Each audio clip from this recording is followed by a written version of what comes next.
been a funny journey just watching, this stuff coming from New York, growing up watching the guys in the subways, to watching the movement go worldwide, to still being a part of it, and learning how to use the new cans, the new paint, even social media, having to become tech savvy to remain relevant. Yeah, that certainly has been the hot topic for a good 3 or 4 years. With every year that goes past, the strength in graffiti as an art form being on social media strengthens. And right, I'm going to be spicy here.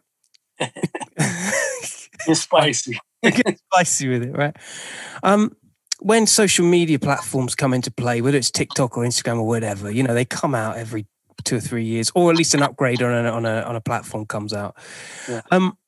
Forever this line in the sand kind of kicks in, where I don't know, like some social media platforms, like the Instagrams, they have they have an attention space, which if the clever and cunning artist gets on board to begin with, they get the most attention, which in turn makes them the forerunners of a scene, but that doesn't actually equate to their legacy. Right. A lot of people don't go on those social platforms who have a legacy because they feel like their position is strong. And often I feel like, how come people get the credit? It's weird because on one hand, good for them, you know what I mean? And if you've got skills, cream rises to the top. Right. But I often feel like that line in the sand really is detrimental to even the historical documenting that we're talking about. Do you know what I mean? Yeah, I mean, I can see what you mean, where you have someone who's doing a little wall in their backyard and has 100,000 followers because he's able to manipulate, social media and knows his way around it, where someone who has done a lot doesn't have may have 1,000 followers, Yeah.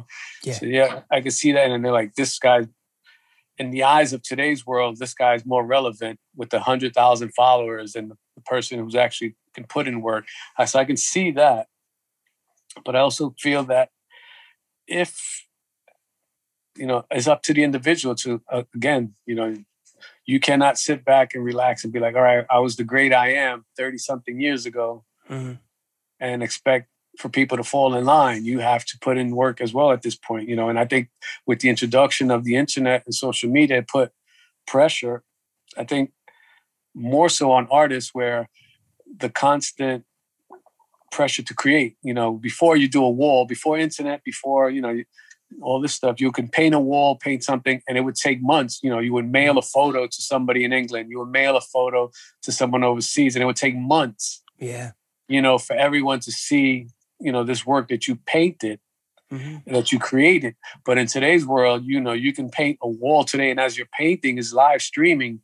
So by Wednesday, if you're painting on Monday, by Wednesday, it's already old news in this new world, so you're forced again to go out there and create again to keep, have content.